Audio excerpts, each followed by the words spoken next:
PUC et politique peuvent-elles faire bon ménage?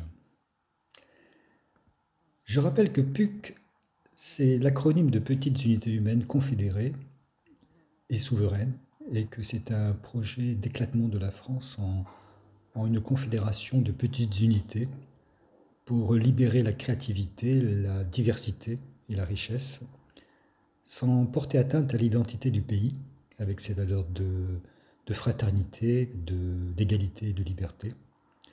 Et que c'est aussi une solution pour résoudre des problématiques très variées sur le territoire qui ne peuvent être résolues par des lois uniformes partout.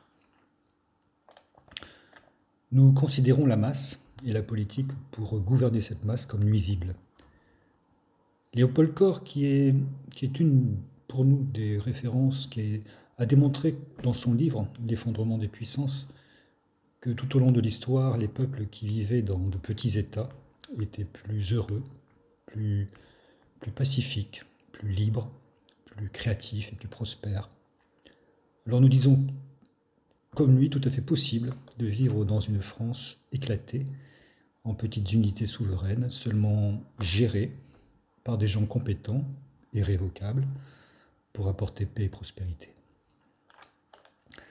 Alors, je reviens à ma question de départ, PUC et politique peuvent-elles faire bon ménage? C'est une question difficile, parce que politique et PUC sont presque antinomiques. Presque antinomiques, c'est-à-dire contradictoires, pourrait-on dire. L'une ne peut exister qu'en l'absence de l'autre. Il y a quelque chose de profondément noir et d'inquiétant dans la politique contemporaine. La chose inquiétante dans cette politique, c'est la politique de parti, en fait, c'est de chercher à grossir indéfiniment pour conquérir le pouvoir et de s'y maintenir coûte que coûte, quitte à tordre la vérité au passage, pour être elle-même la vérité, elle-même le bien, sa propre fin, aurait dit Simone Veil, la philosophe humaniste, qui disait que tout parti est totalitaire dans l'œuf. Elle avait bien compris le lien structurel entre le parti et celui de l'État. Le parti, c'est l'art consommé du mensonge pour ne pas trahir la ligne du parti. C'est le refus du débat contradictoire et l'impossibilité pour lui et ses membres d'intégrer des voix discordantes. C'est une impasse, en fait. Mais il y a une façon de faire de la politique qui élève et peut aider à créer de l'amitié entre les peuples, dirait Aristote. On pourrait qualifier de bonne politique celle qui est défenseuse de la liberté absolue, celle qui est favorable à l'évolution spirituelle de l'homme, favorable au respect et à la protection des individus et des groupes, et notamment de leur protection des pouvoirs qui voudraient s'imposer à eux.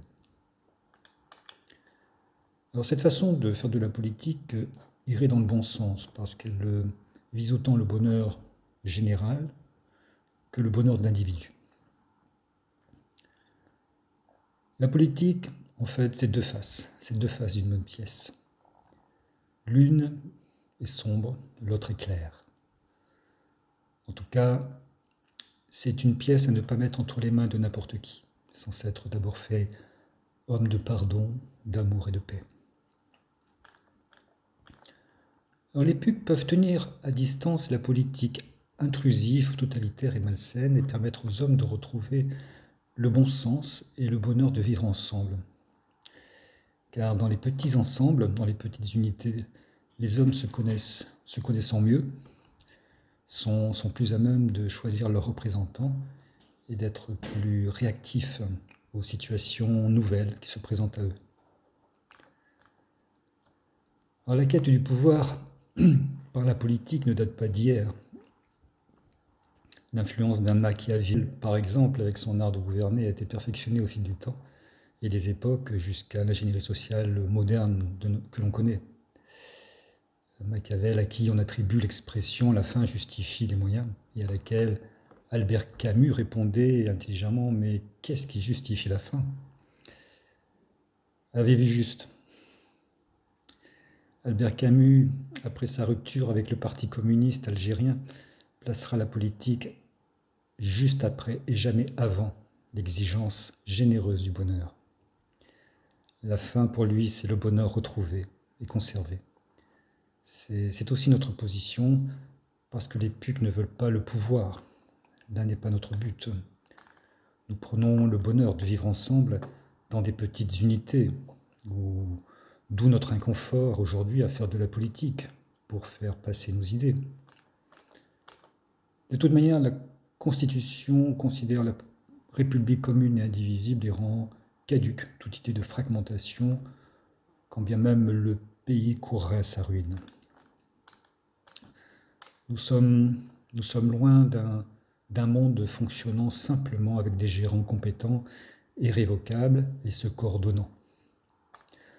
Peut-être l'Europe et les États devront-ils passer par un chaos politique et social et économique, un peu ce qu'a vécu l'URSS en 1991, pour aller vers quelque chose d'inimaginable aujourd'hui, la fragmentation en petites unités humaines et souveraines.